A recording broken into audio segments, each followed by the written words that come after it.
Viewer discretion is advised. But will be completely ignored. You spend time with your family? Sure I do. Good. Because a man who doesn't spend time with his family can never be a real man. Bad Boys is one mission, wrestling through the stories, hardest hits and boldest takes. No holds barred, no punches pulled. This is Blackharts Angels. On the case, on the call, breaking down it all. Spotlights hot, no time to stall. Char, Lady B, Binky got the fire. Stacey and Draya take it even higher. We see the action, we know the game. Telling the truth, calling the names. Legends rise and stories unfold. Champions crowned, fearless and bold. Blackharts Angels, all eyes on us. Lights flash bright when we step up from the ring to the mic. We run this fight. Wrestling's our mission, we're locked in tight.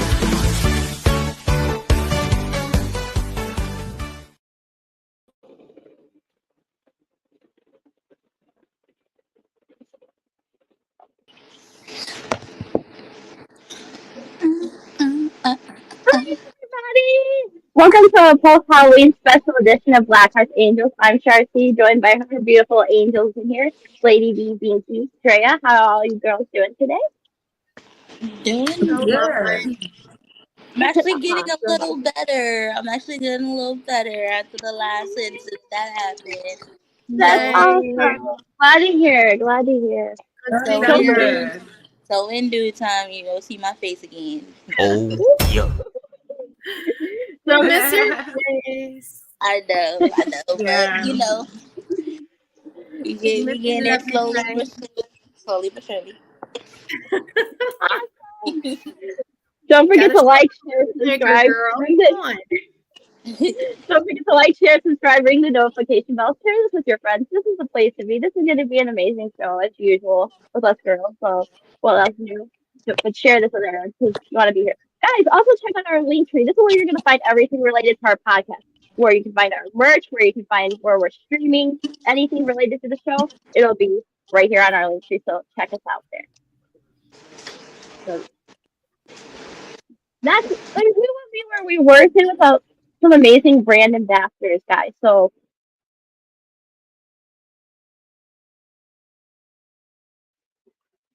we got W Energy. Use our coupon code OTTRMOM. Save 10% off. Okaze Clothing, an amazing street urban brand. Use our coupon code, save 15% off, and rock out some beautiful, amazing clothes. Next, we got Cabot 365, another amazing clothing brand. Use our coupon code OTTRMOM. Save 15% off there. We also have Swift Energy. If you're burned out and need a quick pick-me-up, try out Swift Energy at .gg and use our coupon code, save 10% off there. And then also, guys, rock out, support us girls. Rock out some amazing merch from bonfire.com/store/off the top rope pod network. And rock out some tanks, some hoodies, some sweatshirts, some t-shirts, anything. Especially because it's going to get cooler, like for a lot of us on the East Coast and Midwest. Rock out some amazing like hoodies and sweatshirts to build it cool. It comes in a variety of colors, and not only can you support us beautiful girls, you can support the Wrestling Asylum, and you can support the Pod Mom. So check us out there and rock out some amazing clothes. Maybe pick up more than one. Who knows? Maybe you want to rock out. We'll get us a tee, get a hoodie, get a sweatshirt, get it in a multitude of colors. I mean, get one for every single day of the week. Rock it out and support us and wear some amazing merchandise. So support us there. But today's gonna be a very special. Yeah, rock us out, support us on your bodies and everything. But today's gonna be an awesome show. We have like a very special wrestler spotlight and a very special guest joining us today. So I'm excited for this one. So Oh yeah.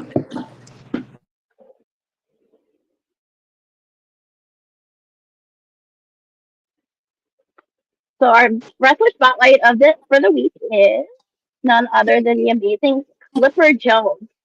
based out of the Connecticut area. Been wrestling for 5 years, and guess what, guys? Team 3D student. So, trained by Tommy Dreamer and Bully Ray. Um, this guy is an amazing in-ring talent, and here we go. We're gonna show you some of his highlights and stuff here. So, we'll get you.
And here we have, ladies and gentlemen, our special guest, the bad first Clipper Jones. How you doing today, buddy? Welcome to the show.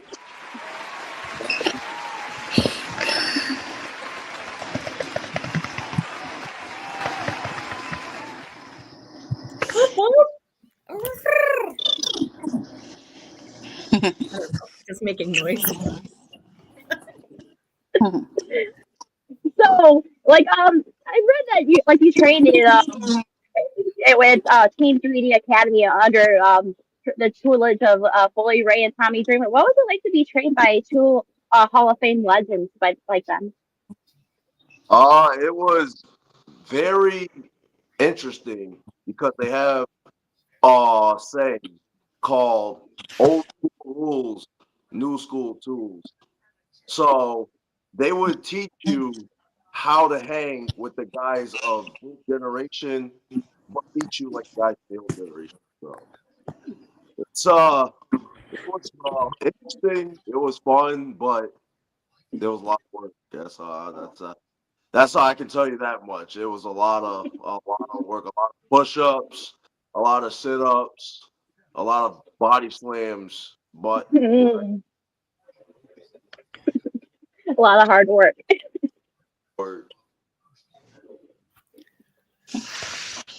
So myself and Lady B and Stacy, who you'll see later, she's not here yet. We had the pleasure of seeing you wrestle last Friday at Halloween Chaos. You were number 7 in the Deadly 7 match. So you want to just tell us a little bit about how that experience was for you, and did you do anything to prepare mentally? Do you have any like rituals that you like to do before shows? Because we loved the match. We thought you did great. We loved your style, and so why don't you just tell us a little bit about how that was? other than coming out to a candy shop by 50 Cent, I didn't know that was gonna. I dig it. I like some 50 Cent, so I was pretty amped up. We did push-ups and squats with Drew Gulak backstage. Slap got a thing. I like to slap some. I like to slap some. Why can't I think the name? Some Vicks. Some Vicks rubber on. Some Vicks rubber. Some of that on. I was fired up. I went outside. I vibed to it. I went in, hit Nick Thompson, nice Harlem kick. Kudos to Booker T. Took him out. I was ready to go. I think What Lady do you say fuck me for? Lady B and I were rocking out when Candy Shop came on. And Definitely. I No, said, now who in the world coming out with Candy I know. Shop now? I said, hold on. I was like, I said, this is new. I love this. My little millennial heart was so excited when I heard that song. I know, right? Usually that like in high school. Usually a wrestler will come on like in heavy metal. I was just like, wait, Candy Shop. I was like, wait, hold on. Right, me too. I was like, oh, okay. I fuck with this. I like it. Okay. Yeah. Somebody in the comment section below just said, don't be scared of us, but you should be a little bit. No. This is midget. We're harmless. We're harmless, Chelsea. This year's the VW 500 came out, and last year you were ranked 322. This year you jumped almost 100 spots up to 227. I wanted to know how you feel to be ranked amongst some amazing peers like that and that high up, especially that big of a jump in over a year. Well, I'm not surprised because this year I've been putting in a lot more work. I mean, I was doing work last year, but this year I've been trying to make rounds here, make rounds in Massachusetts. Last month I just did another tour in Canada. I'm trying to go again next month. I mean, not next month, next year. I'm sorry. I'm trying to go to Japan. So I'm just trying. Nice. I can put my name out there. Yeah, and show Clipper Jones is here to stay. Oh yeah. Yeah. Listen, everybody gonna know you. Trust me. Yeah. Everybody gonna know you. Oh, I really hope so. Mm-hmm. So actually, I got a question. I'm kind of curious. So I saw one of your clips where it looked. I'm not sure. I looked like you was doing one of the moves, the Superman punch. Is who's your favorite influencer in WWE world or any wrestling world? So in the wrestling world, my biggest influence is definitely Booker T. Like a lot of stuff I do is I do the scissors kick, I do the side kick. My bread and butter, but I'm only like 30 years old, so I grew up with a little bit of both. So I grew up with a little bit of the ruthless aggression era, a little bit of the attitude, a little bit of the they call it the PG era, but the more era. Right. Yeah. Generation era. Because so I like everybody from every era. Attitude era is The Rock and Booker T. Ruthless aggression era. I like those Shelton Benjamin, Brock Lesnar. PG era. Superman punch. I'm a big Roman Reigns fan. Hey, So, that's where I was coming at. That's where I was coming at because I was like, I seen that in the clip, and I was like, I had to ask if Roman Reigns is one of them. When I team up with my other tag team, which is we call ourselves Genesis, I'll have my other tag team partner Ken Powers throw the guy up in the air, and I'll match them, hit him with a Superman punch. Ooh, nice. Yeah. So that's like the kryptonite punch instead of the Right. Superman punch. Yeah. That's a kryptonite punch. That's a knockout. That's awesome. Yeah, it is. You definitely waking up from that. Most of it. So you were just saying how, and I was doing a little research, just a little, and I did see that you do have a tag team named Genesis with your partner. Obviously besides wrestling with somebody else, what is the biggest difference between going out there alone and working with a tag team? Do you find it more hard working as a tag team or working with somebody else, or as opposed to yourself? It's not really hard or easier. It's just different. It feels different. Like I'm a different person as a single wrestler compared to a tag team wrestler. As a single wrestler, I feel like a calm and collected, pro athlete that was trained by two WWE Hall of Famers or two, WWE veterans. As a tag team wrestler, I just feel like a walking crash out, and I can't explain why. So sick of Clipper, and I just run and I just spaz out. I don't as a singles wrestler, but it's like, I don't know, as a tag team, I feel like peer pressure is just more apparent in the they told me to jump off the bridge. Like as a singles wrestler, I'm not doing that because the bridge is kind of high. But with friends, I'm like, he's jumping off, so I might want to jump. It's like when you're with your home, like even just when you're hanging out with your friends, like as opposed to just hanging out at home. Like you're different when you're with your home, like your friends. You act different. You act crazy. So totally get that. Yeah, it's like your energy is different when you're with other people or when you're with certain people. Your energy tends to be, different. So yeah, I can definitely see that. Can you talk a little bit about how you got inspired by the nickname the Bad Flipper or the Barber gimmick? Stole my question. Answer that, both of you. So back when I first started training, I had a mentor who no longer wrestles anymore. He's a soccer coach now, but everybody was saying that he was gonna be the next Rob Van Dam because this guy was so athletic. And to be honest, like, I was just dabbling and, being a barber and, having a couple of other ideas. But every class, he would always scream out, like when I would come into class, Clipper Jones. I'm like, why do you say that? And it just kind of stuck. Yeah, and it just stuck, like, because, even before he retired, like, because wherever I go, people say the same thing. Now, when I walk into a venue, somebody met maybe one time is going Clipper Jones, and I'm like, we'll have to do that next time we see you at a show. Yes, exactly. Yeah. I have a question. So speaking of your name, Clipper Jones, and I know that you have, because with your name, I know you have like this barber type of gimmick, right? This barber persona. What inspired you to come up with that persona? As the local barber, which was my original gimmick when I first started out, because I cut my own hair, I cut my friends' hair. Sometimes I used to hang out in my friend's barbershop and because I dabbled in it at school, but I never did it full time. So I still have I have a little history with being a barber. I wanted to represent all the barbers. So I had my tights were like barber, they were red, white, and blue stripes. They were like a barber.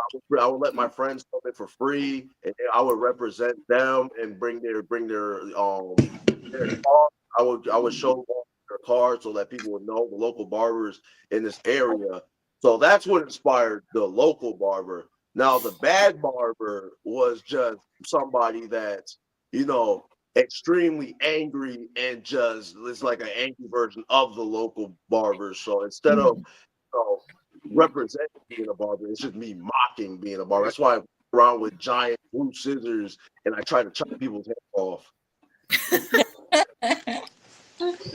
Yeah, that would have been crazy if you came to the show with some big scissors and just cut somebody's hair off. That would have been. But they didn't got no DQ, so I just left it. Maybe that should be your finisher going forward.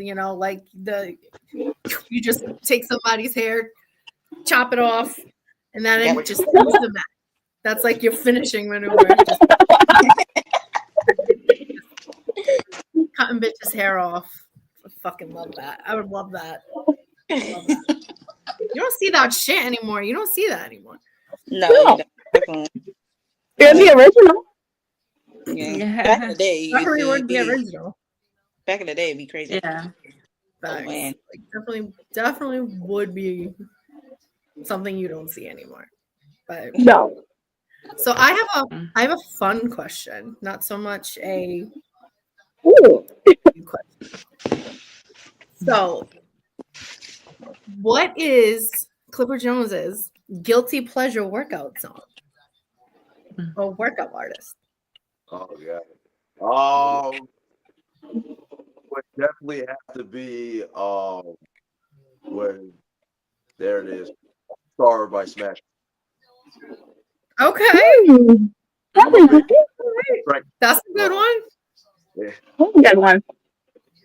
That's a good one, but I feel like there's more. I feel like there's something else you want to say that you're not saying. Well, I do listen to a lot of indie music because I'm a big fan of this game called Life is Strange. So it's a very niche band, but their name is Sorry. And a lot of their songs that are called sad boy music is like my top 10 on Spotify. I think I've heard of that. I've heard of that band before. I've never really listened too much of it, but They're really Yeah. That's exactly where my mind was going to. Somebody in the chat just said Super Is there Jones another versus barber? Brutus Beefcake. Brutus the Barber Beefcake. Yeah. Brutus the Barber Beefcake from back in the day. Oh, okay. That's where my mind was going to. I'm like, Yeah. modern day Brutus.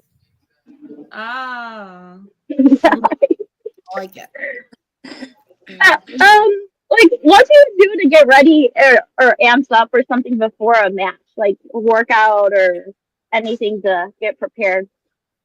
Usually I'll stretch, hit a couple squats and some jump squats before I run out to the ring because I'm a very energetic wrestler.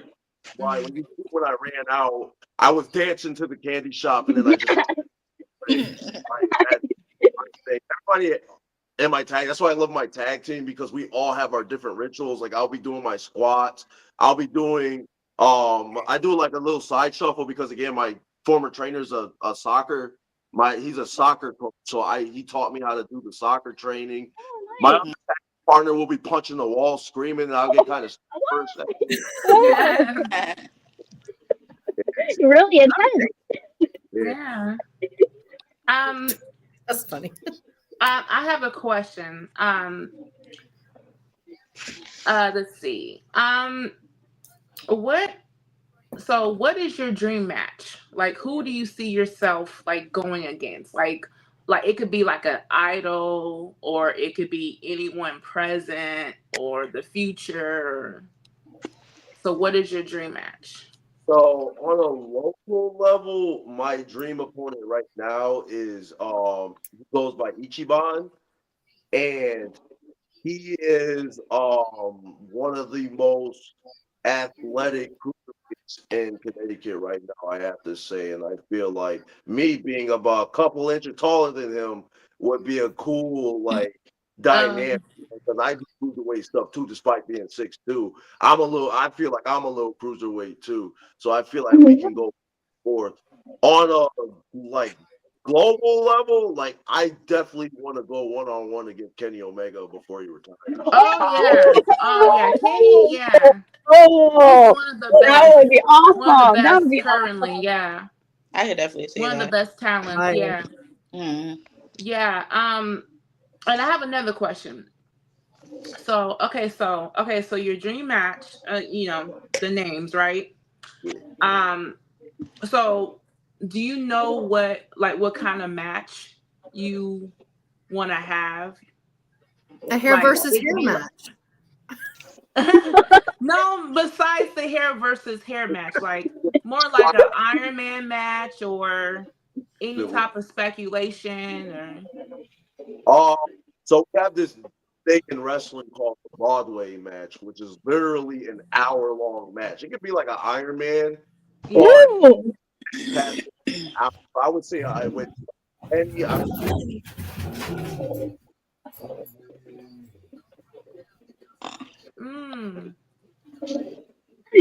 Okay, that's cool. Yeah, I can see you and your opponent just going an hour or more. He does have a lot of energy, so I can definitely see that. Yeah. So I have a question. So I was you like watching said the marathon Friday. I was like, so you whoa. mentioned that Booker T is one of your favorites. So as you growing up, like who are your most favorite motivators in wrestling besides Booker T? I know you mentioned like a couple of, but like, is there any more that you have Well, in mind? like the dynamic my say I keep bringing up Genesis. I know it's be about my brothers, and it's just going hand in hand with the people I look up to growing up. So with Genesis, there's two stables or factions that you can blatantly be ripped off, and the two are the New World Order, the NWO, and the New Day, Kobe Kingston, Big E. Yeah. That's cool. Run around, we start acting fool. It's mostly the New Day more than NWO. NWO is just us attacking the system and saying all the bad man and we should beat them up. Okay. Well, you know the New Day is going down bad, so I feel bad. Yeah. So we took it. Or New Day. I know, right? Yeah.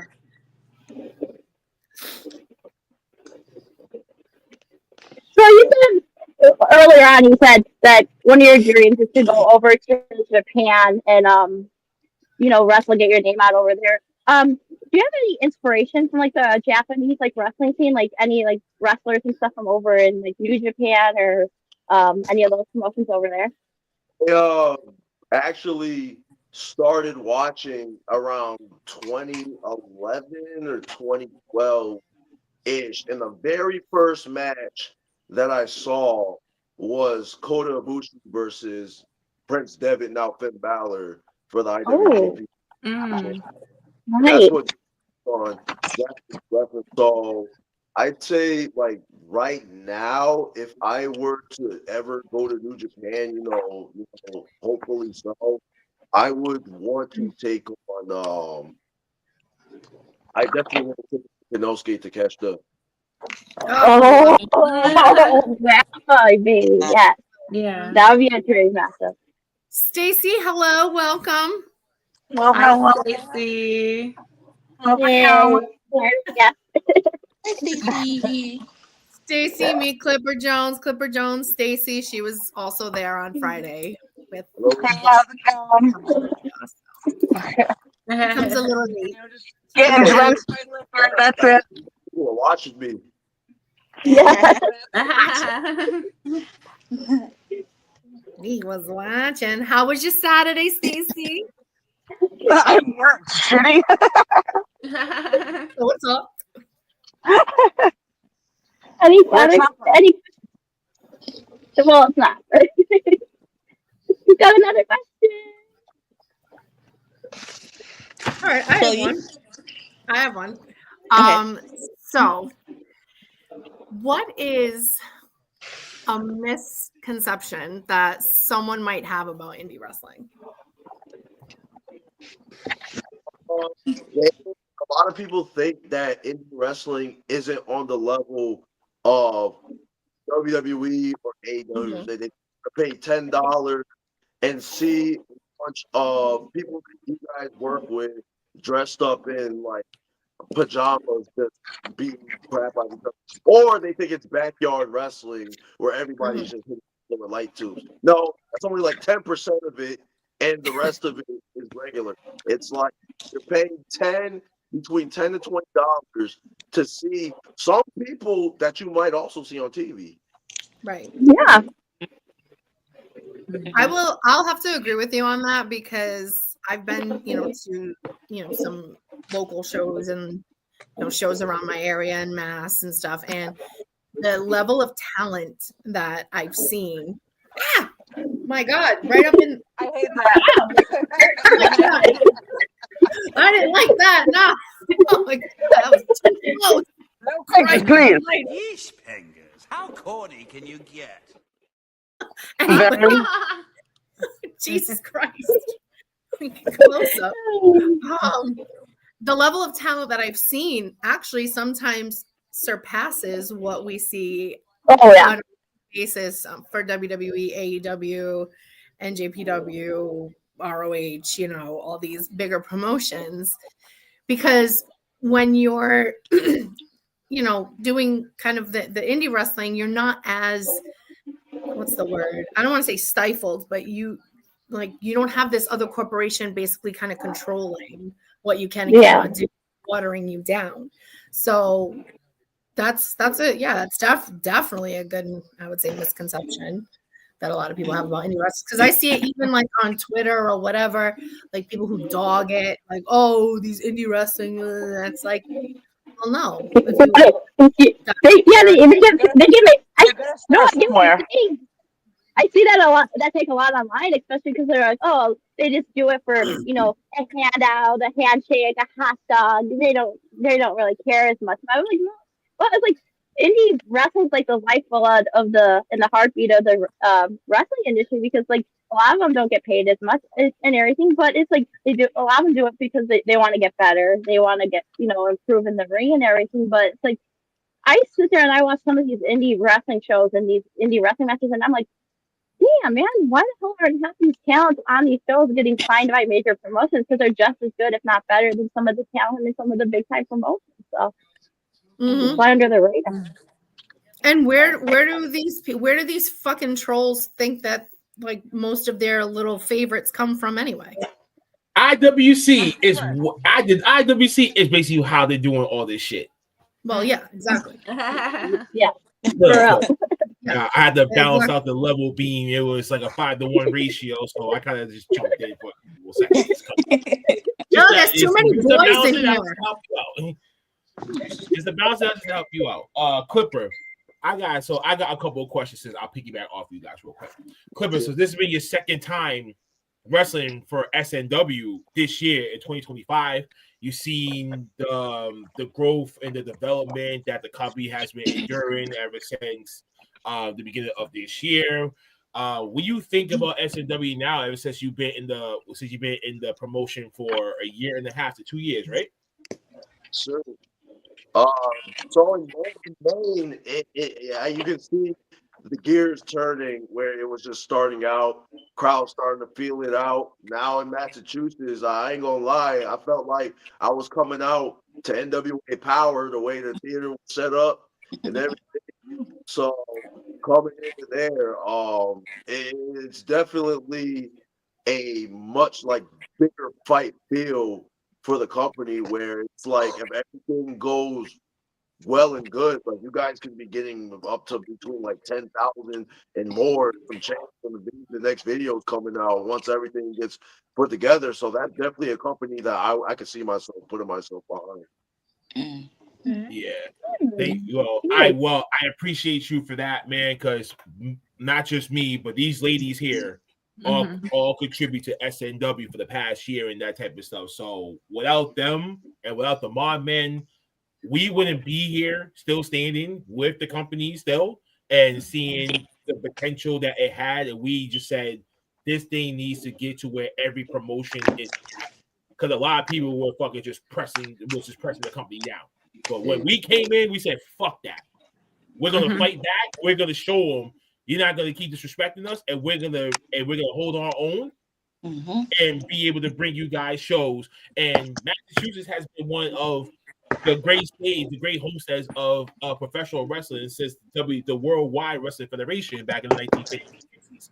So it's been a cornerstone for wrestling. It just haven't had that much independent wrestling in Boston. So that was my biggest task, is trying to get a flag for SNW out here in Boston, saying we are going to be the only prime promotion, indie promotion is going to be operable and going all over the local neighborhood. So like how we just did the Lynn, now we're going back to Revere. because they want us back. So now, because if Revere wants us back, you might never know other places might way, hey, we'll open up the door just to have you guys come in because we need something like that to bring in people ourselves, and that's what helps all these venues to keep their doors open and stuff like that. So you kind of need, so as Charlene was saying, you do need independent wrestling. Yeah. The lifeblood of professional wrestling as itself, because we will always argue these people that's on your TV screens, they come from somewhere. Exactly. They got to go to the same trials and tribulations as you're going through right now, Clipper. Yeah. But not everybody wants to make it that big either. So a lot of people want to stay indie. So you're gonna have it all open for everybody. True. Yeah. It's true. But And you know what? People should be respecting the fact that independent wrestling is cheap as fuck too. I was It is. just gonna say that not everybody could afford to go to WWE or AEW. Over $3,000 tickets in it. First of all, especially now, fuck you, TKO. I'll say it. I don't care. Fuck you. Not wrestler TKO. Not wrestler. Well, fuck him too. But we said this shit last time on the podcast too. We said, wait a minute, you guys are going to pay a house mortgage, a car note. Long just for these tickets, the balcony tickets, just to go to WrestleMania. Yeah, I'm all set. Yeah. My ass I can spend $30 going to the only seat. The only way, best feeling in the world. The only way that you could get those tickets is to strip or sell drugs. Oh Lord, Let them know, Binky. Let them know. I still don't think that's enough money. That's how expensive it is. That's what I'm talking about, Binky. That's why he's the MVP. That's why he's the MVP. That's why he's the GOAT. The GOAT. we're gonna have to start a Blackharts Angels fucking OnlyFans of this point. Yes. for real. Listen, that don't sound bad. I've got the T and you have the A. The tenacity and the aggression. And tits and ass. Yes. But my last question, Clipper, now that you kind of already got a full scoop of what's going to happen in SNW, there's going to be two brands going on, Shark and Vortex. Rumor has it that you're going to be drafted to SNW Vortex. So you already know who the champions guys over there. You got the Iron Crown champion, the Technical Alchemist, David Mercury. You got the Apex champion now. Surprisingly, after cashing his golden ticket that last Friday, the Chef P. Gianni is now formulating his own family, the Gianni family. Is holding them coming to titles. And then now we are unretiring the SNW Tag Team Championship for next year. Going to be hosting a tournament. So the new SNW Tag Team. So my question to you is, what's your pathway for next year in SNW? So, hey, is your barber has been around for, I'd say this is my 5th year as an active wrestler. I have a lot of friends I can go into the tag team division with. I have a lot of history with Peter Gianni. So, if I can find a partner, this not a threat. This is a promise. I'm definitely going after Gianni. Oof. You heard it here first, ladies and gents. Joe versus Gianni for the Apex Championship? You heard it here first. The barber versus the chef. The chef, I don't like. Chef, looks like to me you need to do some research before next year, because when we come back in full force, now that we got dates available, finally at last. So it's gonna be interesting to see how the story unfolds between you and Peter once he hears about this. And he's gonna really get his family after you, which now it's gonna consist of his mob family. So yes, Andrea, there is a mob family forming in SNW called the Gianni family with Peter.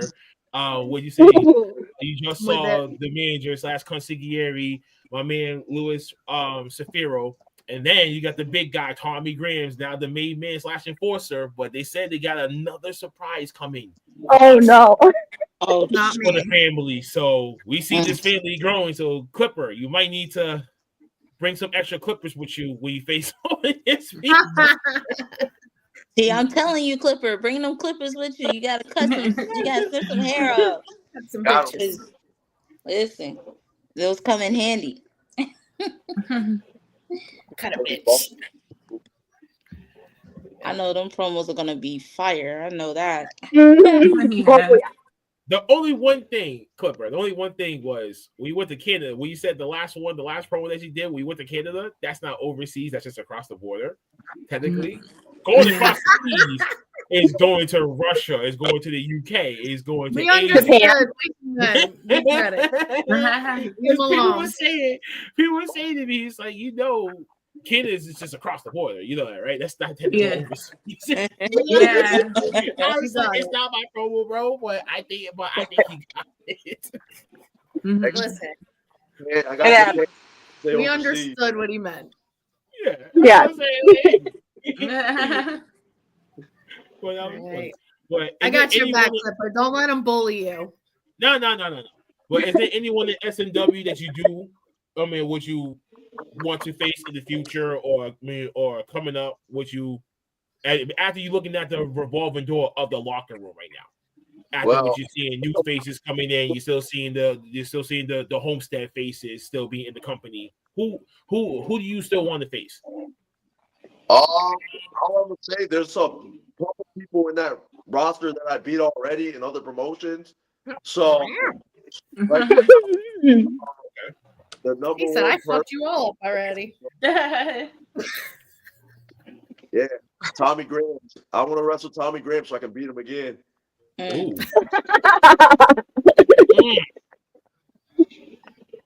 I think him and TKO Dean would be a good match. Well, I couldn't train TKO Dean, so. and super crazy train TKO Dean.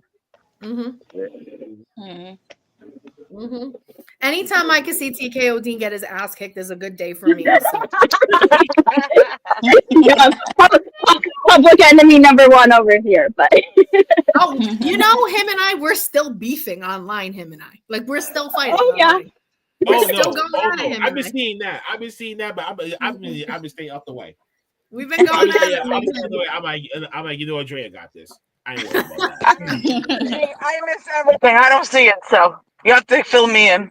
How much trash he's talking? Not like really beefing, guys. It's like we're joking. Like, it's. We're not stupid. Doesn't want none of this. But come on, Clipper. I know there's got to be more people in SNW that you want to face. Name them all. Obviously, everybody wants to go against Drew Gulak at least one time.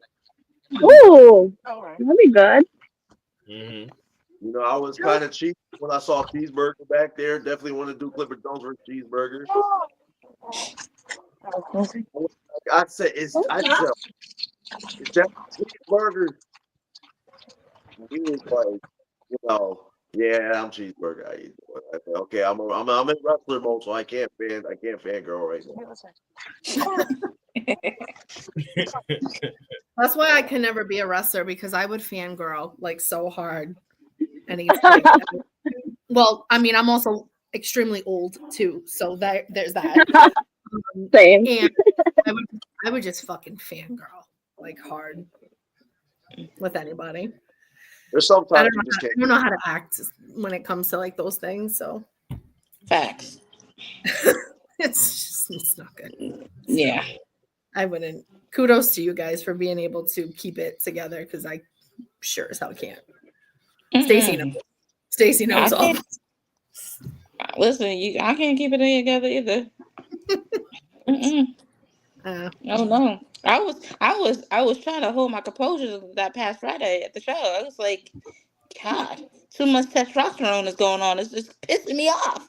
Like, what is going on? What? Now we know what guys feel like, It's like, damn. So this is what it feels like. I have another question. Would you rather wrestle in like a bigger venue with more fans that may not make like lots of noise and everything, or would you rather wrestle in a smaller, more intimate crowd setting where the fans are like on their feet or cheering or like into the show? So the smaller crowd definitely it depends. Okay, it kind of depends, but for me, my experience, the smaller crowd has a more intimate feel, especially when you have family in the front row and the crowd knows it. So if your mother, your father, your brother, your cousin are present and the crowd knows this, you're gonna get eaten alive because one, your parents are gonna join them under peer pressure, and two, they're gonna on the whole. The last show I wrestled was outside. There was about 40 people, but they had put my mom in the front row. And I was acting a little bad. I was the bad barber, and my mom's like, "You ain't no bad barber. You ain't a bad barber." I raised you, boy. Bobby says you ain't no bad barber, Poppy. Parents always be embarrassing their kids, no matter what age. Oh yeah. Nada.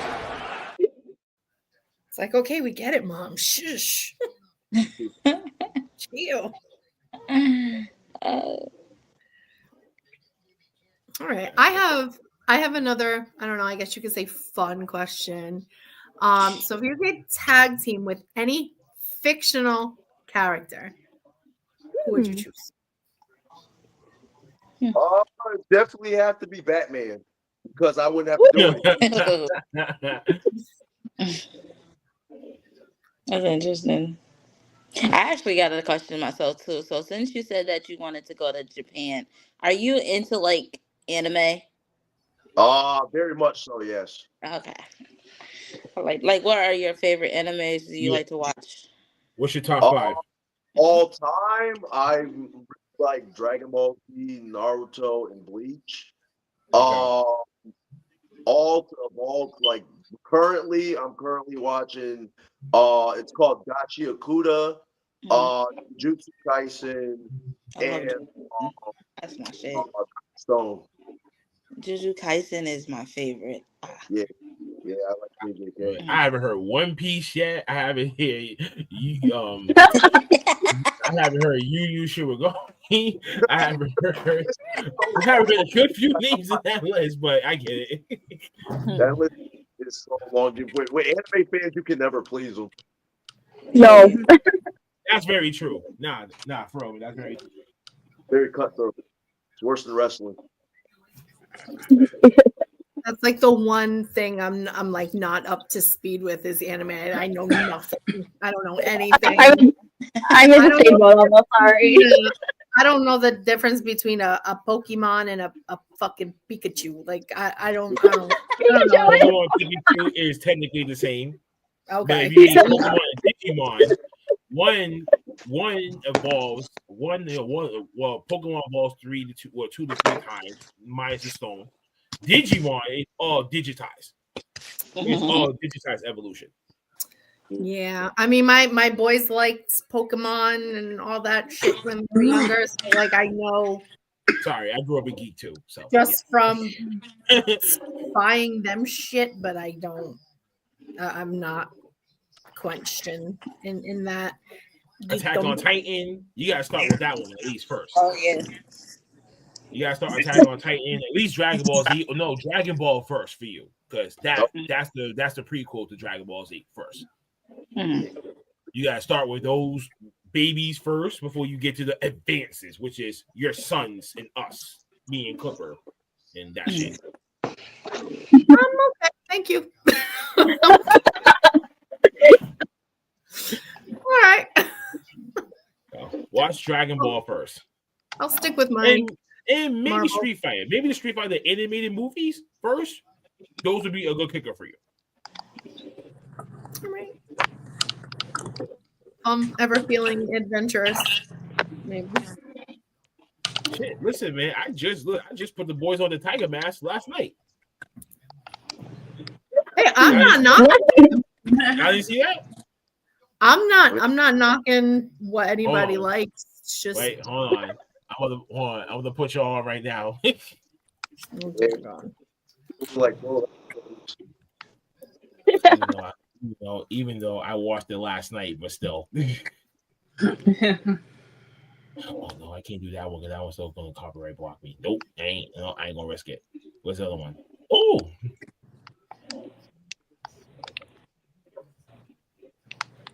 Hold on. I'll just put you onto the one that I watched last night with them. And y'all gonna freak out with this one. Dear God. She said, "Dear God." Since cover is into anime, might as well put them on, right? Yeah.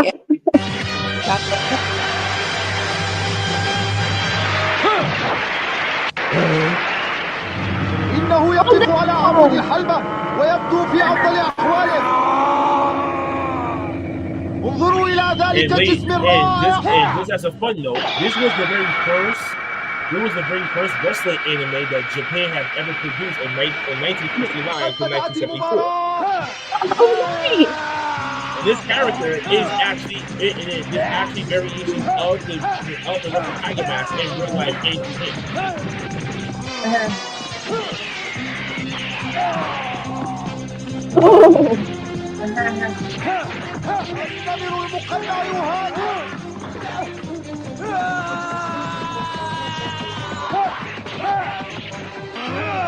أضعكم مرة أخرى في جو المباراة. يا لها من مباراة متكافئة يصعب معرفة الفائز.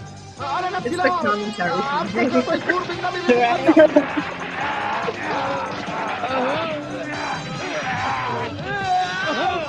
النمر المقنع يتخلص من مسكة طيفور. This is what we created Trump. This must be where AEW got all this shit from.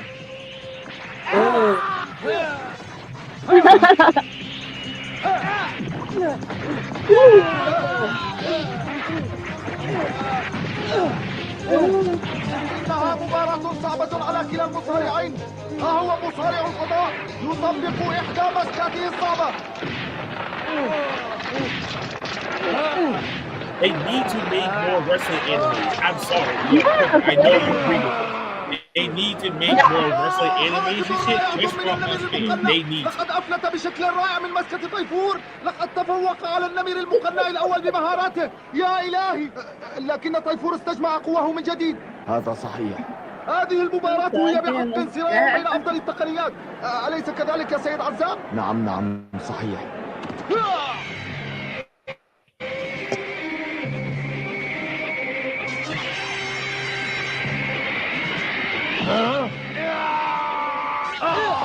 Still don't understand the welcome part right here.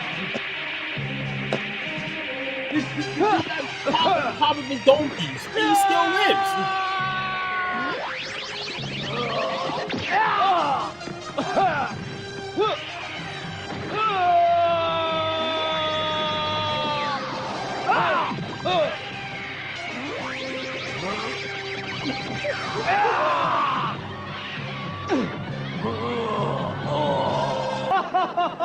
لم تروا شيئا بعد. سأريكم شيئا أفضل الآن.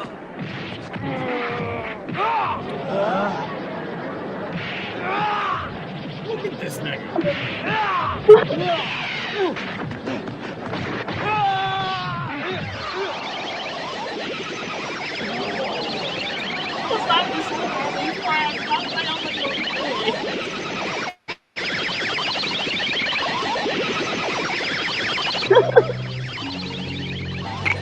ماذا أصابني؟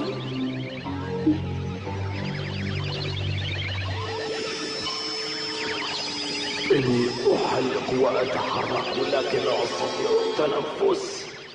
سأختنق.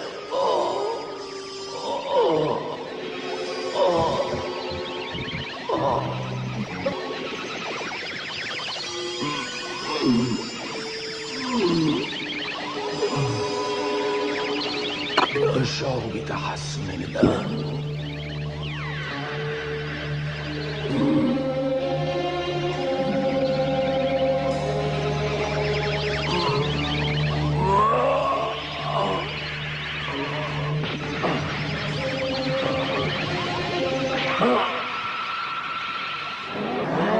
The noises are getting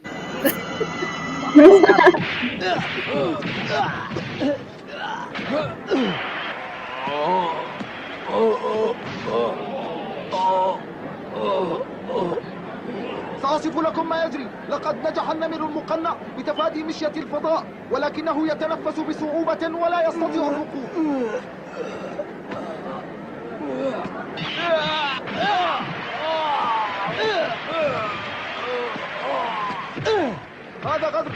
مستحيل. أخذ النمر المقنع على حين غرة وهو يواجه وقتا عصيبا.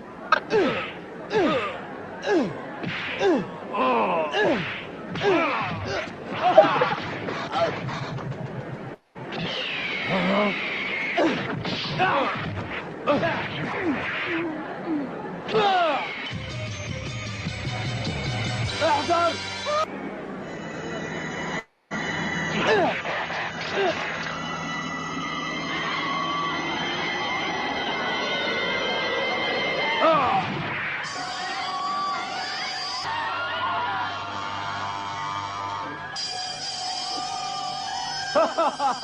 هذه انقباضة مصارع الفضاء طيفور.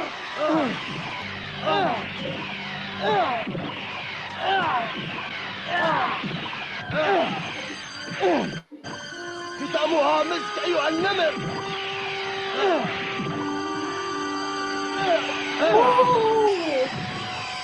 Dr. DJ! أيها الحكم، لماذا لا تبدأ بالعد؟ 1 2 انهض.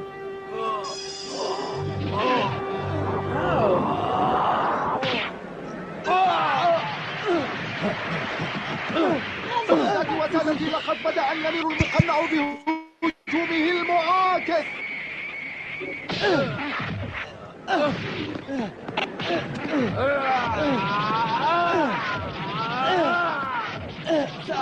أيها النمر. سيداتي وسادتي، حسب معلوماتي الرياضية هذه هي السقطة المزدوجة.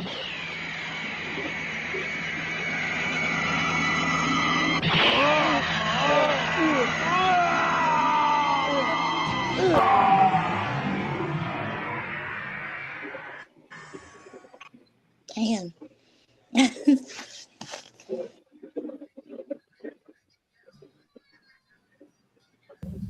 Go!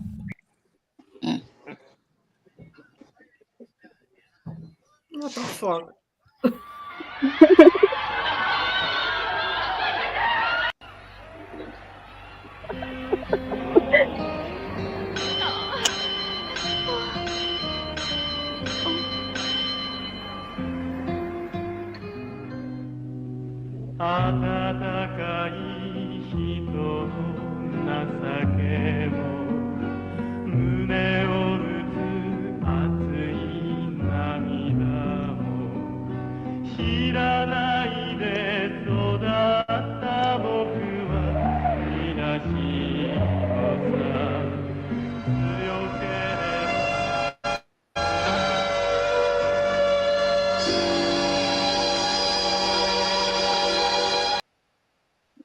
Ooh, That was really good.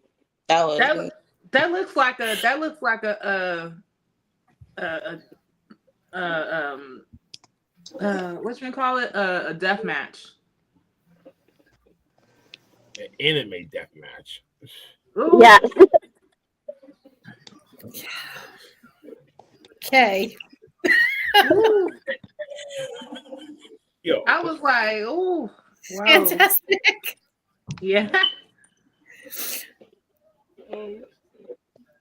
I'll stick to wrestling. Thank you, though. it was an honor having you come on the show. I know we're gonna Yeah. be Yeah. some other stuff Yeah, that we're gonna but- bring out too.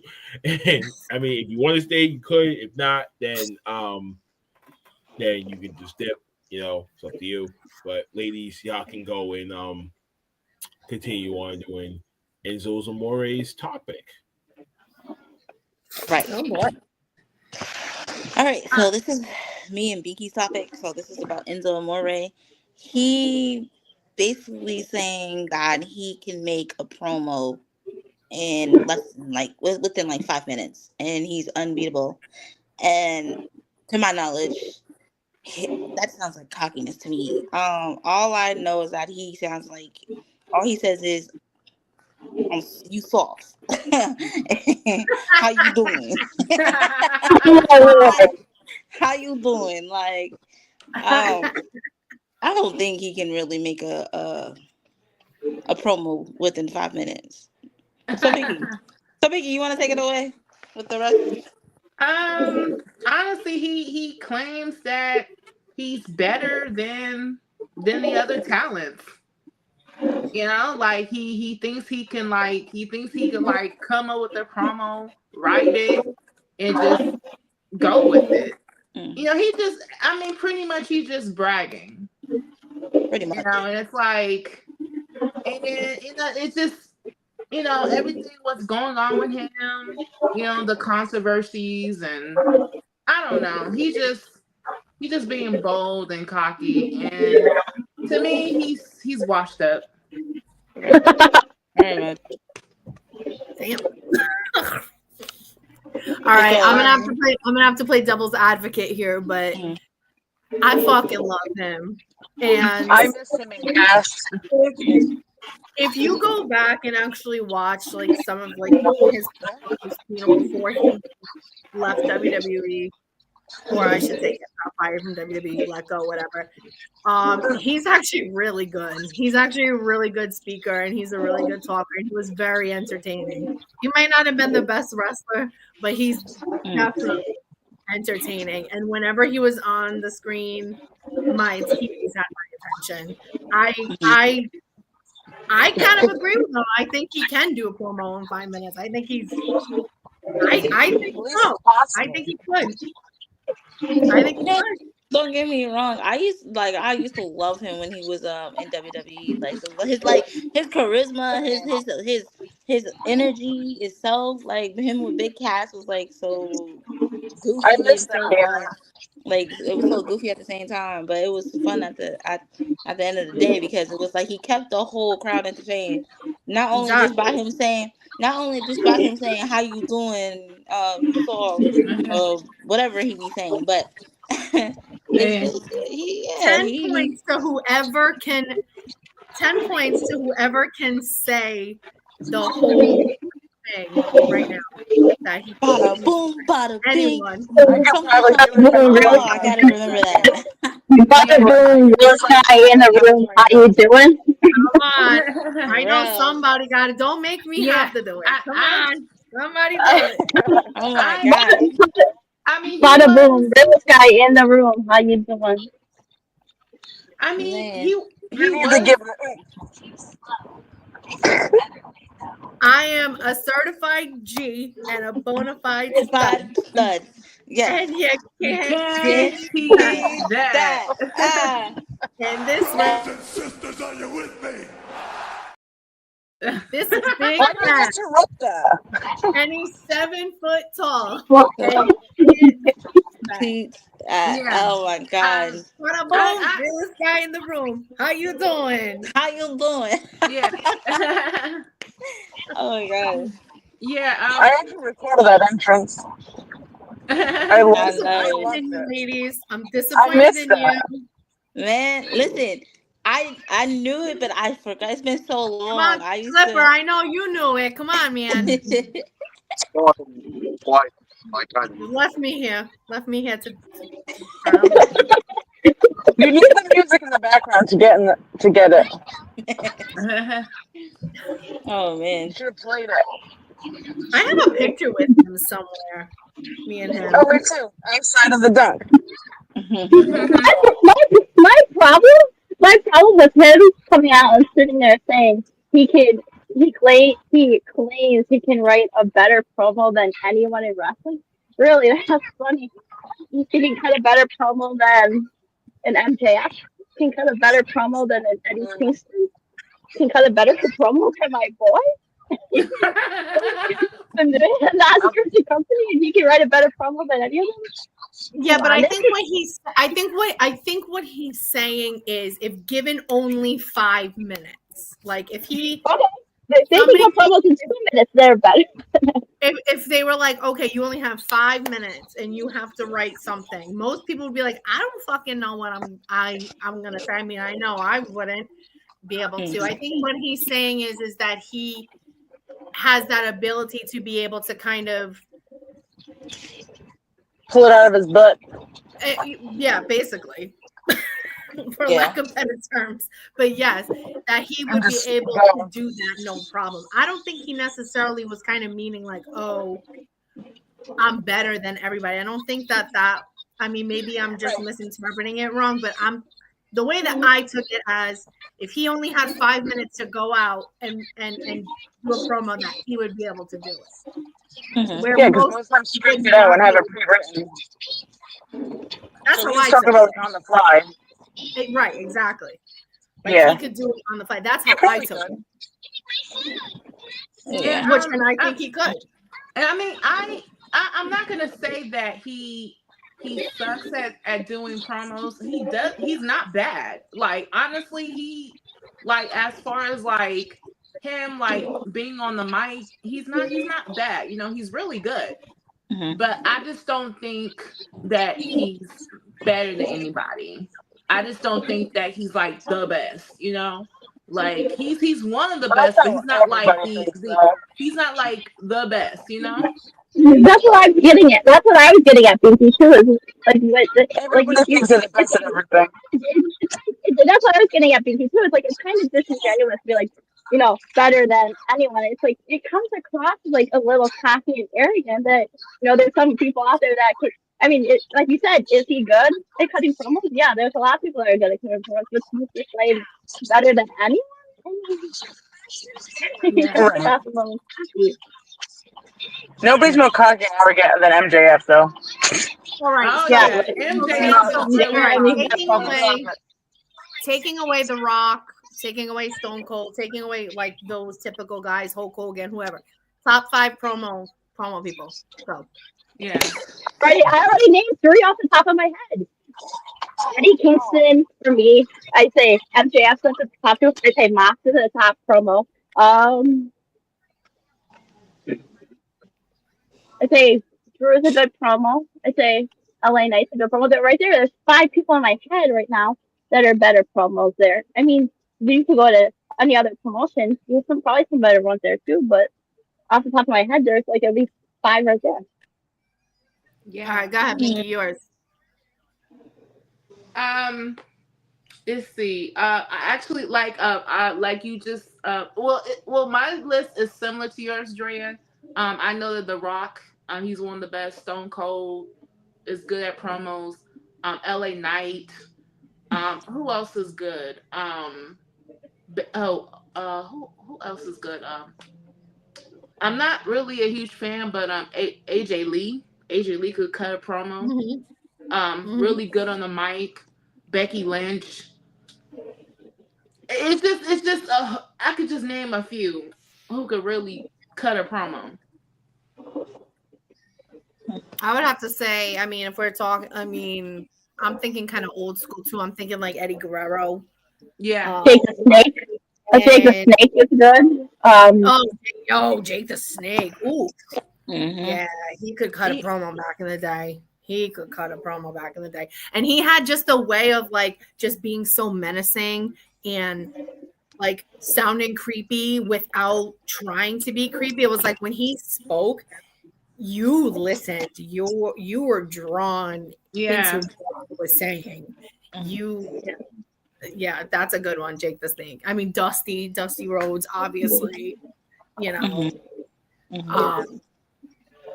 mean, there's so many, people, and that's, where we talk about the importance of being able to speak on a mic, because I feel like that's what people kind of remember. I mean, you can be a great wrestler, and obviously, yes, you want to be as good as you can be in the ring. You feel like if you can't speak, if you can't talk on that mic, then that's what I've always said. Like my favorite parts of wrestling are promos and good storytelling. Which if you put them together, you tie that in. It's like you said, you can be amazing in the ring, but if you can't talk on the mic and tell a story to build your match, to build your storyline, nobody's gonna care if the match is good or bad. They're gonna be like, okay, well, yeah, but the story sucks. I mean, I wasn't drawn into the story, so why do I care about the match? Whereas if you cut a really killer promo or cut a bunch of killer promos heading into your match or your feud, people are going to be drawn into the story. Like, I like to build to this. Let's see where it takes us next. So. That's why I never kind of understood too, and like to bring him up. I never understood why Karrion Kross like didn't go farther in WWE, because I feel like I feel like he had like the kind of like the whole package. Like I feel like he could talk really well, and I feel like he was great in the ring. And it was just weird to me that he never got more over than he did, and ultimately ended up getting released or couldn't come to a my brain don't want to work today. Couldn't come to a contract agreement. But I mean, if we're looking like honestly, really, like The Rock is not a great wrestler. I'm sorry, I said it. I don't care. I mean, he's not. If you're looking at it, he's not a great wrestler. He's not. But John Cena, same thing. Not a great wrestler. LA Knight, not a great wrestler. Sorry, I'll fucking say it. I don't care. They cannot wrestle. I'll say it. I mean, let's be real. Hulk Hogan, not a great wrestler. But were they fire on the mic, and did they get you excited? Okay, guys, I'm gonna do something that I probably wouldn't do because I have to kind of give a devil his due a little bit based off since we're talking about good mic workers, and I am not a big fan of this guy. You guys know he's down. Yeah, I'm fine. Right? Yeah. Same. I mean, well, CM Punk can wrestle too, but yeah. And Binky was saying too, like, I'm not a fan of AJ Lee, but yes, she could cut a promo. Same thing. I mean, I loved her. I'm hoping she comes back to WWE someday, but Paige, same thing. Paige could cut a promo. Yeah. So that's the importance of being able to speak on a mic. Is that's what people remember. Yeah. You know. That's just So that's what it is. Like I'll go on to my giant day saying, you know, like we keep saying, you can have really good matches and everything, but if there's no story behind it, people are gonna be like, okay, good, it was a good match, but I'm not invested in it. Yeah. That's kind of sometimes my gripe with AEW. No, I love AEW, but that's a gripe of AEW. Where I feel like sometimes the storytelling up to certain matches or certain things, or they'll just like put like random, you know, matches together on like a pay-per-view or whatever, and I'm like, sometimes it's hard for me to get into it. It's like I know the match is going to be fire. Like I know the wrestling aspect of the match is going to be fire, but there was no build up. See, that's my problem too. Like that's been my heavy gripe because we're talking because this topic's mostly about promos and everything. This is my major gripe with AEW right now. Because everything, I'm such a big AEW fan, which I am. My major gripe with this is the whole Hangman Samoa Joe feud right now. I swear to God, I don't care if I get trashed by Hangman fans. I really don't care. I'm not in the mood for this bullshit. But ever since he won the title from Mox, you think he'd be elevating the title more so, like you said. But especially when he's been feuding with Joe, all his promos since he beat Joe at WrestleMania, the same promo over and over. Basically the same promo the last few weeks. Because a promo at the end of the pay-per-view on Dynamite for the following week, and it's just copy and paste every single word for the same promo. And I'm like, I don't care anymore.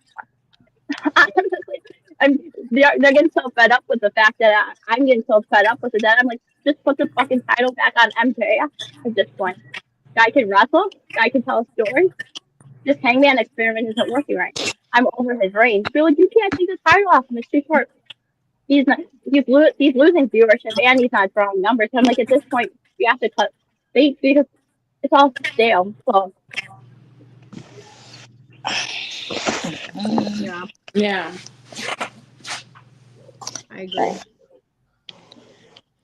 I agree. And MJ, I was gonna say NJF. MJF always like pushes the line. And I love it. My family and I, we give the devil his due. We're not necessarily big fans of MJF, but we respect it. So we're like, okay, do we like him as the character? No, but he does his job well. He can cut a pro. He cuts one hell of an amazing promo, so he gets the fans that actually hate his guts. That's your objective. And he can wrestle really well. So like people were like, can we bring him back? I wouldn't even. That. He came to Stacey. When did he come to Comic-Con? Like 2 years ago. I believe it was. I want to say 2 years ago. He came to Rhode Island Comic-Con 2 or 3 years ago, and I wouldn't go meet him because I didn't want to get my feelings hurt. Yeah. He almost got thrown to get kicked out because he was talking mad shit to a child. I was afraid to go meet him. He was saying such inappropriate stuff to a young girl. I was like, damn, I'm not trying to get my feelings hurt. Like, I'm just like, if I wanted to get my feelings hurt, I'll just like go on Twitter.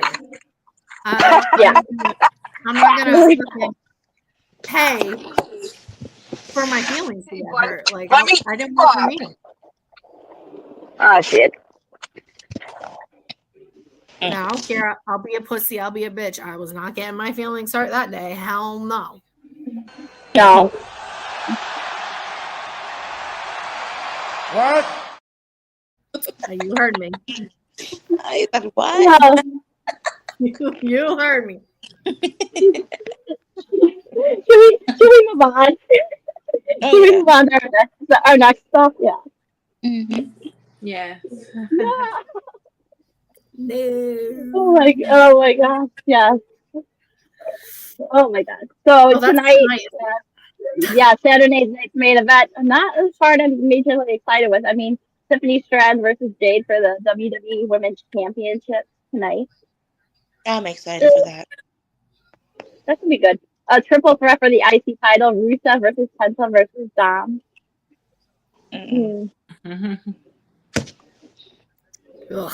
The match I could really care less about. Holmes versus Uso for the title. Can we not? For the life of me, not. I'd rather not even. And another match that's like Drew versus Cody for the WWE Championship. Like, this card is really not exciting me tonight. I don't know why, but is there really only 4 fucking matches? Yeah, it's like an hour. Yeah. It's like an hour to show. So yeah, that card looks mid. It's so bad. So let me say this. The only thing I could say about 2 matches that I'm kind of excited about, definitely the Jade and Tiffany, because the way how Jade just came off rip shitting on fucking Tiffany and then her heel. Yeah, I think she's going heel, and then not only that, another one that I really interesting on is the Drew and the Cody one, because I keep hearing rumors that Cody may go heel. Because because there's speculation that everybody thinks that Cody is the one that attacked Jacob, but even though hold on, let me finish. Even though I know for a fact it was probably Drew, but down in my mind, you know how they like to play in our minds. It could be Cody, and he's just playing mind games with everybody. So you never know. So that's why I always say, you gotta listen to these promos on how it's worked out, because shit can be twisted in people's minds. Mm-hmm. You can think that it's one person and it turned out to be the opposite person. So that's why I said I'm interested on those 2 matches. And then it's like everybody wants Jay to go heel. Everybody's saying that Jay needs this. Jay needs to work on this. She's improving. I'm seeing that. I'm seeing that a lot more in her, and I'm ready to see what she got coming. I definitely want to see what she got coming. But yeah, as for the predictions for this show, it's hit or miss. I mean, a report came out like 12 minutes ago that Tiffany was spotted limping before the women's title match. I probably expect a title change in that match. Probably put the title on Jade. Do I think it's the right idea? No. I mean, I still think Jade's relatively green in the ring, but I mean, with her character work recently and the impending possible heel turn, I think that's the direction you're probably gonna have to go in. Triple threat match. I mean, they're probably gonna keep the title on Dom. I honestly think I don't see any other scenario really. They haven't built Pence up to be a major threat in Rusev. I mean, not really a threat either. Besides, Judgment Day and I'm getting involved in all that junk. I don't know. And then you have the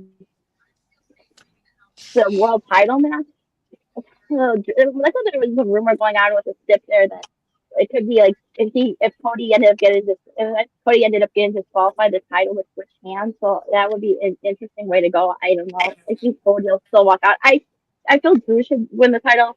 As for the main event, probably with Punk and Jay, I'm kind of over Jay being in the main event scene and going after the whole title. And Punk, everyone knows my thoughts on putting the world title on him. I think it's going to be a disaster and it could backfire. But if I had to pick, it's probably leaning towards Punk. He's been on the promotional posters for WrestleMania, and rumor has it that they got a major push for him coming into WrestleMania season. So that's where I would follow them for. Yeah. The only reason why the only reason why it's coming to a disaster with Jey Uso is because the feud that he's having with his brother. They're having this whole storyline with his brother again, and it's just kind of dragging. And I don't know.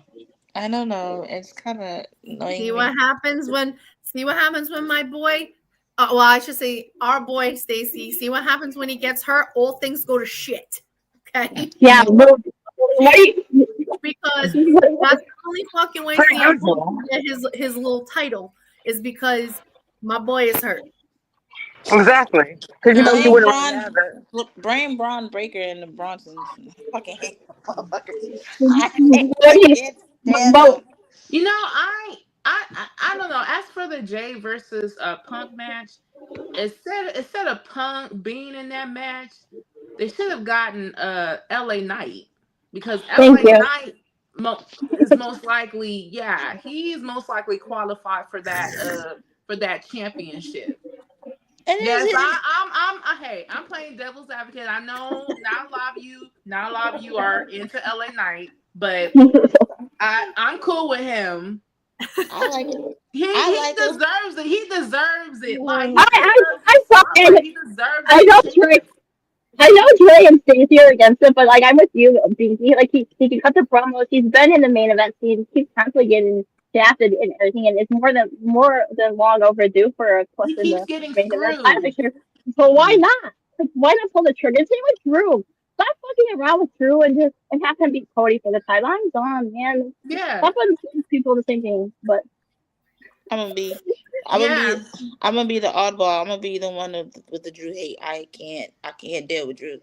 I can't do it. I can't do it. I'm sorry. Okay, can one of y'all put me on the main screen? Because I got some words I gotta say about Drew, please, real quick. Against you again with it, Cody? Real quick. Because number one, ever since WrestleMania last year, I'm sick and tired of this man whining about not him getting a title. Shut the fuck up. Tired. I don't care. I'm tired. You've been in this industry for so many years. Go do something with your life and stop whining like a bitch ass motherfucker you are. Come on. You win or you lose. Deal with an L and get lost. Leave it alone. What? Go finish wearing them long dresses that you always do and go buzz off. What the fuck? I am sick of it. I am sick of Drew's whiny. Listen, girl, I'm with you. I'm not a big sick of it. I am sick of your shit. I can't deal with him. And his nasty, hairy chest looking ass needs to go and go. She was roasting the hell out of this guy. I'm so tired of him. You don't understand. I'm so tired of him. No. Okay. As for the Drew versus Cody match, I don't know. It's it could go either way. It's a 50-50. It's either Cody's gonna retain or either Drew's gonna win. And I don't know. For some reason, I just don't see Cody turning heel. I really don't. I don't either. I think he's never going to turn. He may not be the heel. He has children. He may has not be. kids that look up to him. Like, Listen, I know, but look, he may not be the heel type. But look, he may not be the heel type. But would it be beneficial for him though? It would be in a way, but I just don't see him turning. I'm sorry, but I'm on the thing that you can only run so far on this babyface gimmick before it grows stale.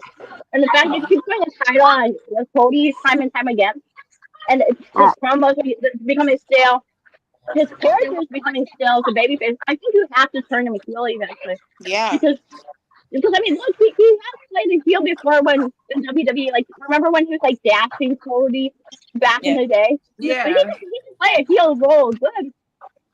But so I'm not going to turn heel because of like the fans. To be honest, like I don't care for either one of them in this match. To be honest, like who's going to be the top babyface then? If they turn Cody heel, we don't have a top babyface right now. Cena's leaving. I don't think they'll turn. Cena's leaving. So right now they have Cody as the top babyface. Yeah. I mean Roman is not around as much. He's never around. I don't understand him. mean, he a part-timer now. He a part-timer. He's a part-timer now. I mean, you got Punk, but it's like Punk is not the goody. Punk is not the goody face. I just want to say, Punk's not a big baby face to me. So like, I'm sorry. It looks like they don't have any other top baby faces other than Cody. They don't. So it's like if I mean, I would love to see, just like how for years I always wanted to see a heel John Cena. But I knew it was never going to happen because he was too much of the top babyface. Now you have Cody. They groomed Cody to be the top babyface. If they turn him heel, they don't have another top babyface, especially on SmackDown. Yeah. Yeah. They don't.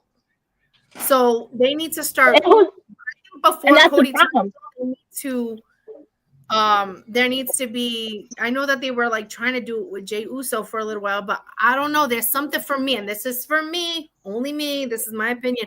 I don't like Jey as a singles competitor. I don't. I like him with his sister. I like him as a tag team. I don't like him as a tag team 100%. I'm sorry, but I'm with you guys. I'm kind of like, I kind of like Jay like as both the singles competitor and as a tag team. I don't know. I kind of go with both. I don't know. Honestly, and I think that's why. So I don't know if any of you guys watched the documentary on Netflix. Yeah, I did. Yeah, how would it's called? The documentary on Netflix, where basically Triple H went up to Jey Uso and basically was saying like, okay, we're basically going to groom you to be the next world heavyweight champion. Yeah. Mm-hmm. And they had, because originally, if you watch that documentary, they were going to have Punk win the Rumble. Yeah. Punk was going to win the Rumble. And they changed because they wanted to stop pushing Jey Uso. You know, they wanted to push him higher. So they had him win the Rumble, and then that was kind of like the start of his, kind of singles thing. And even in the documentary, Jey Uso even said being a singles wrestler is harder than he thought, because when he's with his brother, he can rely on his brother. If he's tired, he can tag his brother in. His brother comes in, he can take a rest on the outside. So I honestly, and this is just my opinion again, I think the reason why his title reign was cut so short was because I feel like once they put the title on him, that he wasn't measuring up to what they wanted him to. And I don't think Jey was comfortable being a singles competitor. So they took the title fast. He only had a 2-month title reign.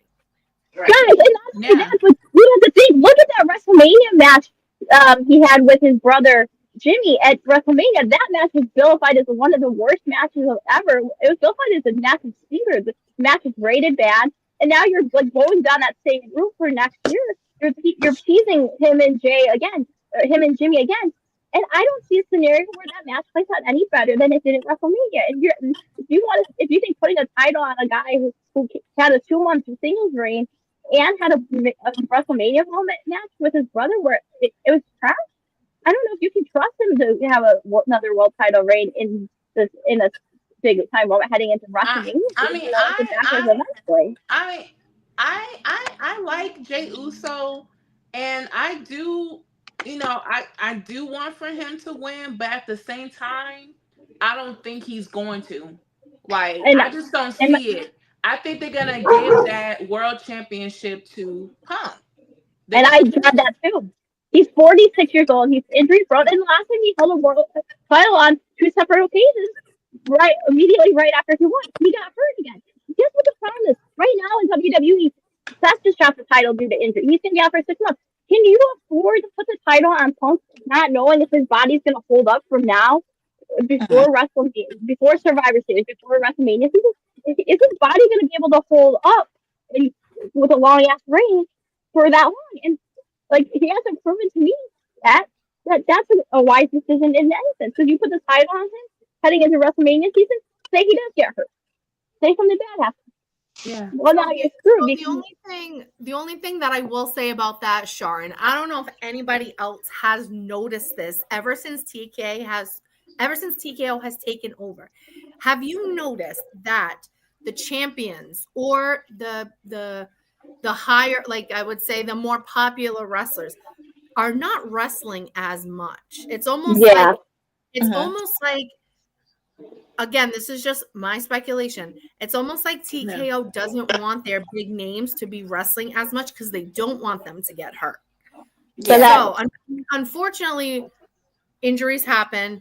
You can wrestle 25 years, never have an injury, and have one wrong. And I mean, look at fucking Adam Cole broke his ankle running to the ring. I mean, shit happens. You know, like. But what about boy? Never got hurt before, goes through a box table spot, ends up tearing his triceps out for 9 months, and ends up having MRSA too from it. So, like, you never freaking know. Right. Injuries. So, that's the only thing that I can see where they might say, okay, well, we'll put the strap on Punk, but we're not going to have him wrestle. Like, he's not going to do house shows, or even if he does like a house show, he might just come out and talk. He's not going to have a lot of matches because I don't know. Like I said, I don't know if you guys have noticed it, but a lot of the matches that have been on TV have been all of like the mid-carder people. It's a lot of mid-card matches, and it's, you don't see when was the last time? I know Rhea's hurt, but when was the last time Rhea has been in a match? Rhea hasn't wrestled in a long time. Now that she busted her nose, she's been off camera. Same. Look at Cody too. I know. Look at Cody too. You know what? That pretty much explains why both the Raw and the SmackDown brands, like both of them, are like just mid. I mean, no offense to the mid carders, they do their thing, they're talented, but when it comes to that star power, it's like the majority of them they don't have it. They don't have it like the most popular talents. Like they just don't like Rhea and like Roman. And like, not everybody could be a top star. Not everyone can be a top star. You still have to have those mid-carder people to usher in, you know, matches and stuff, which is fine. Like, I'm not saying there's anything wrong with that. And like you said, Binky, I'm not knocking those wrestlers. However, when you're thinking, you know, who do I want to go see when I'm going to a wrestling show? People are going to say they want to see Roman, Cody, CM Punk, John Cena, Rhea Ripley, Becky Lynch, Charlotte Flair. They want to see the big names. Like, yeah, the smaller names are nice to see too, but I don't think what is happening now is working. Yeah.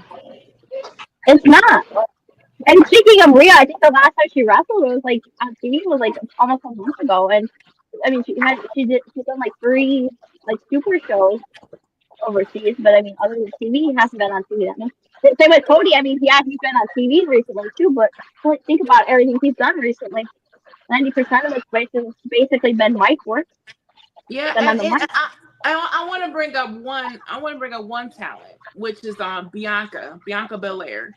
She before she got injured, she was in the triple threat match with Rhea and with Io, and she broke her finger. She hasn't been wrestling for over 6 months. It's about to be 7 months as of the 20th because we're in the month of November. But as for her, it's like before she got injured, she wasn't really wrestling as much. Yeah. Because she's one of the top people. Yep. And I'm telling you, I just have this I just from me noticing, trying to pay attention, I have noticed a lot of the top guys are not wrestling. I should say, when I say guys, I'm talking about the girls too. But they're not wrestling as much. They're not in action as much. Because again, I'm thinking TKO is just all about this. All they care about is the money.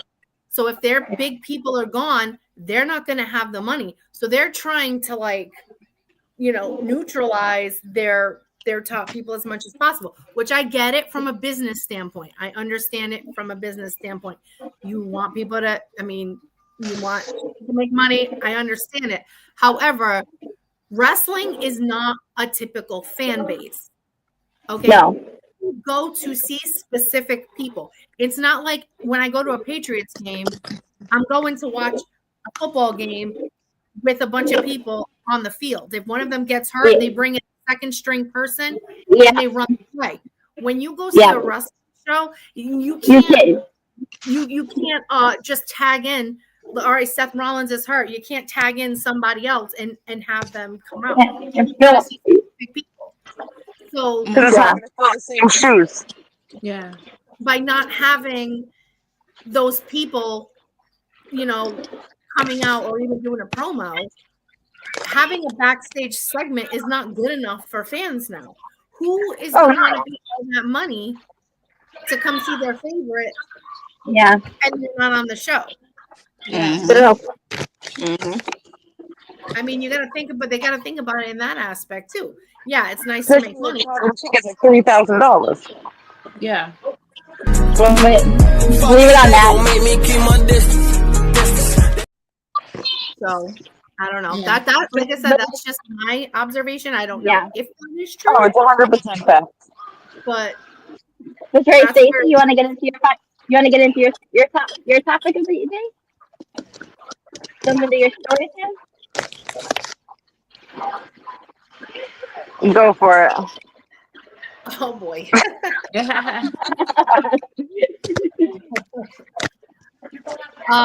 Okay.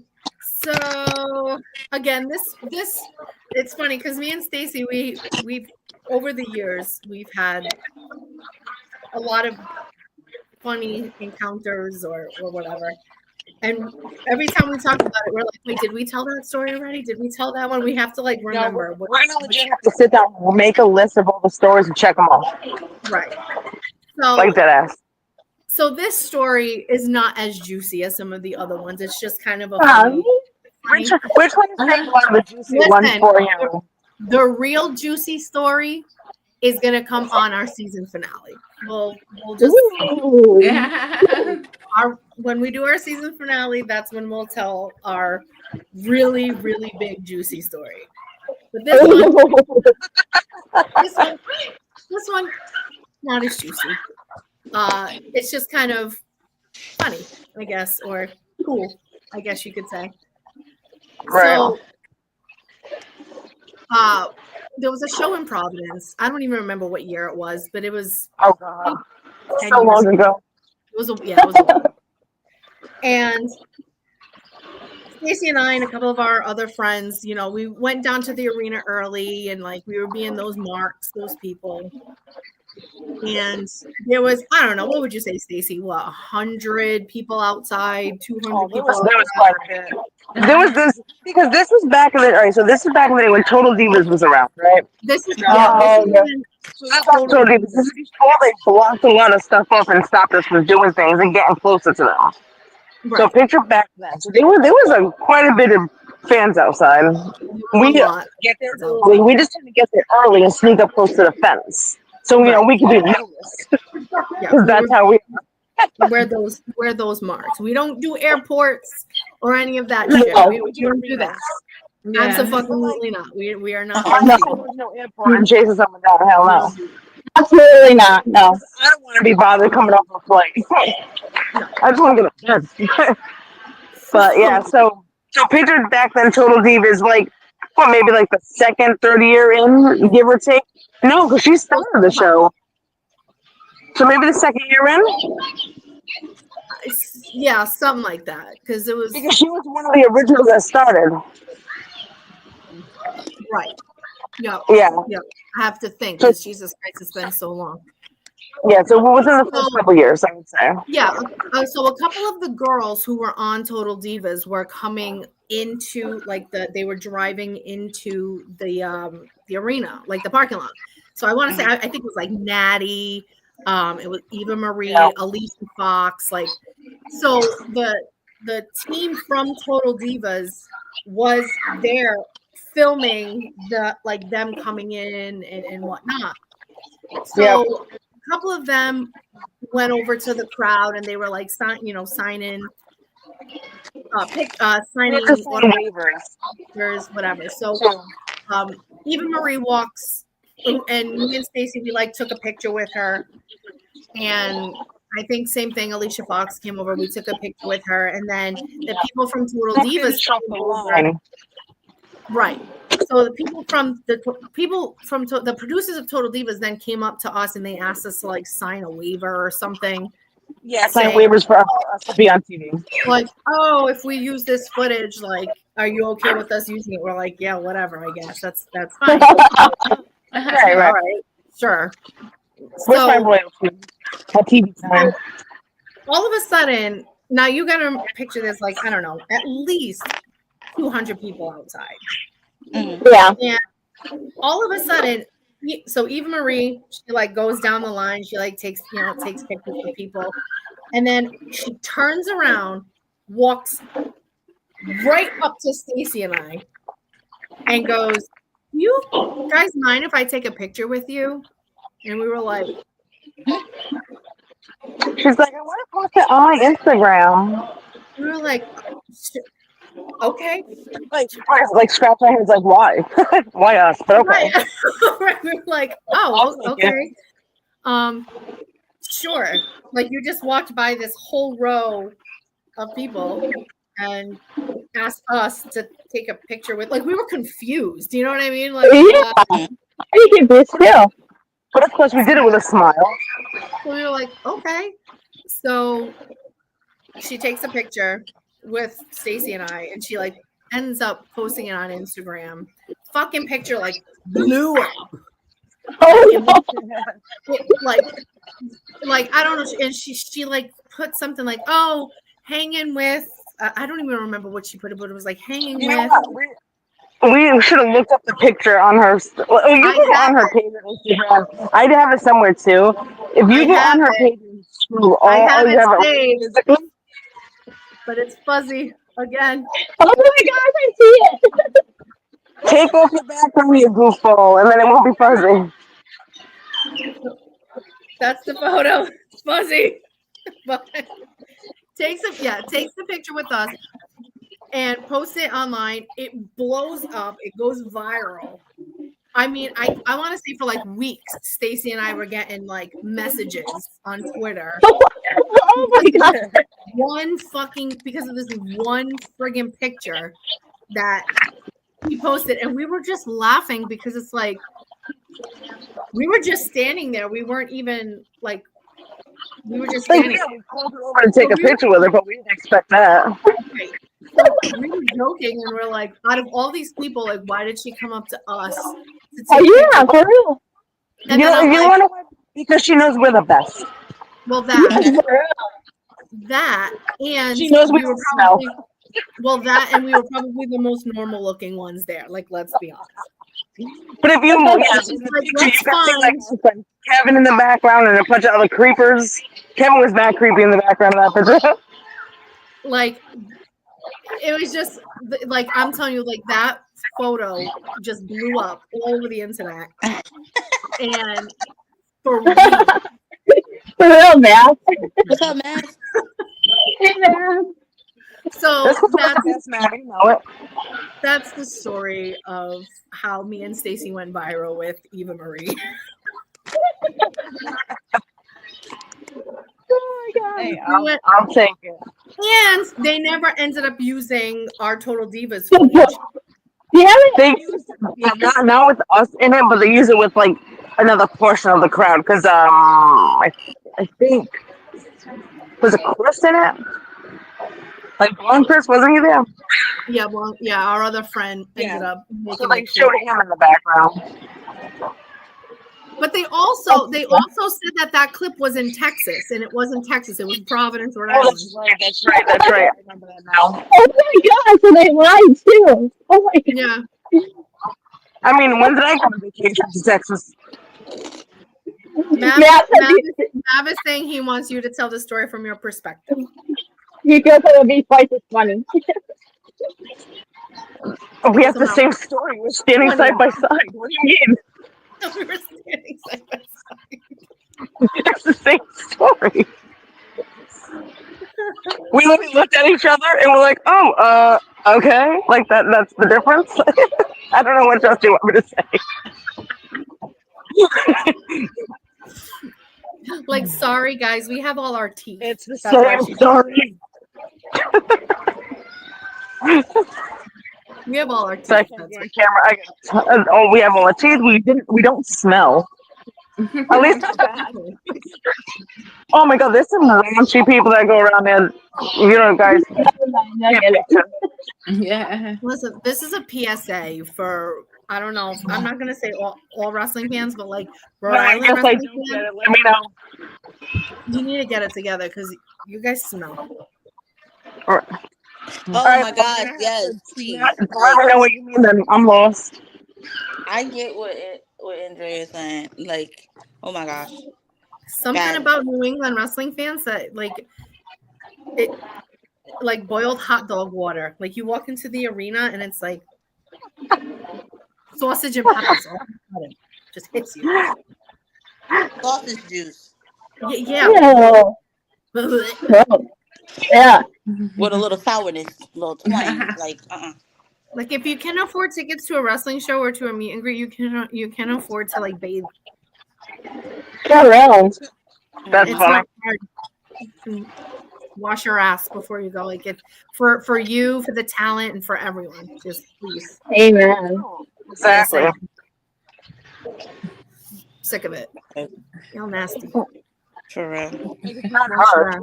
Just grab them first. We should make a show. We should make a shirt that says, you know, real wrestling fans wash their ass. And then put on deodorant. I agree. Clinical strength, something. Yeah, exactly. Yeah. Let me not. But okay. We promise that the season finale story will be one for both.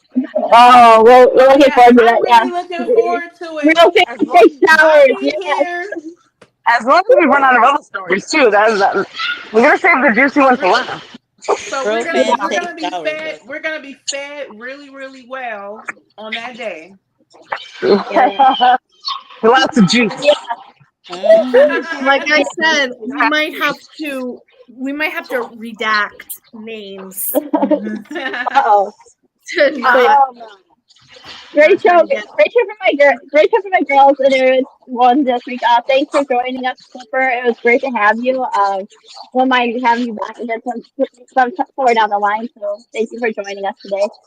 Next week, no show for us girls. Lady Draya Stacey going to Comic-Con. Binky has plans. Last minute for me. One of my neighbors passed away this past week, so they're doing like a so they're doing like a little celebration of life for him next Saturday. So I'll be busy too. So no shows. We'll see you in a couple of weeks on the 15th. But yeah, don't forget to like, share, subscribe, ring the notification bell, share this with everyone.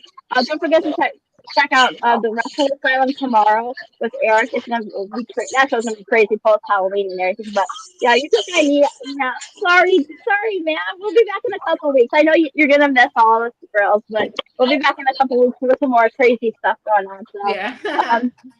but you can find me at Twitter at MaxCrew2021, and you can find me on Instagram at Charlene.City. To my other girls, feel free.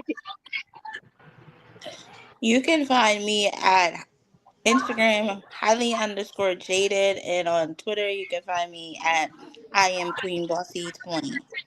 Yes. You can find me on Instagram at EST Deep 606 _ and Twitter EST Sprinter the number. I know you are. We appreciate. I keep botching. I'm sorry. We appreciate the support, man. I keep botching. We love you, man. You're gonna do what I do. Easy peasy.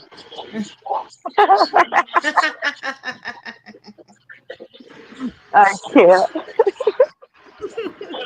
Did you want me to go? StayJ ABC. Easy peasy. All forms of social media.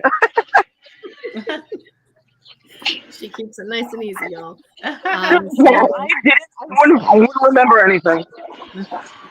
So if you Like feel that. ever so inclined to follow me on Instagram, you can. It's Draya Rose with 3s. Right, no question. And Draya Rose on Facebook. Also, I just want to say, I'm going to be here next week. I just want to say happy early birthday to Stacey. Her birthday's on the 11th. So, happy early birthday. We're not going to be here next week to say happy birthday. So that's all right. You can sing it to me the Saturday after. So, but yes, you guys Stacey here like money? Yeah, Stacey and I are going to be at Rhode Island Comic Con Friday, Saturday, and Sunday next week. So if you're there, don't talk to us. Just kidding. I'm just kidding. You can we're so antisocial. That's not true. You can, as long as you take a shower, you can come talk to us. But take a shower, brush your teeth, put some deodorant on, then maybe say hi. Don't be funky. Right. Okay? Exactly. That's a stipulation. No funkiness. Yeah. Exactly.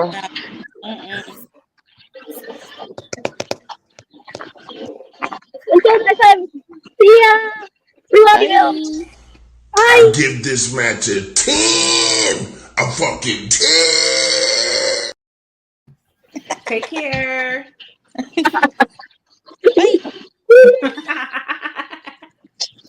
You ain't shit.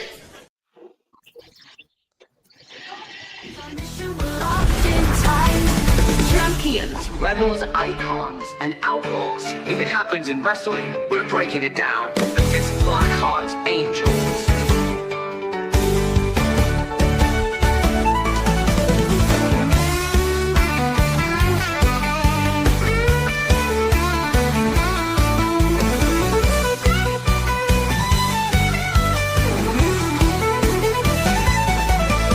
Blackharts Angels, all eyes on us. Lights flash bright when we step up from the ring to the mic. We run this fight. Wrestling's our mission, we're locked in tight. Tag teams clash, belt on the line. Who's next up? If it's happening in wrestling, we're bringing it here. This is Blackheart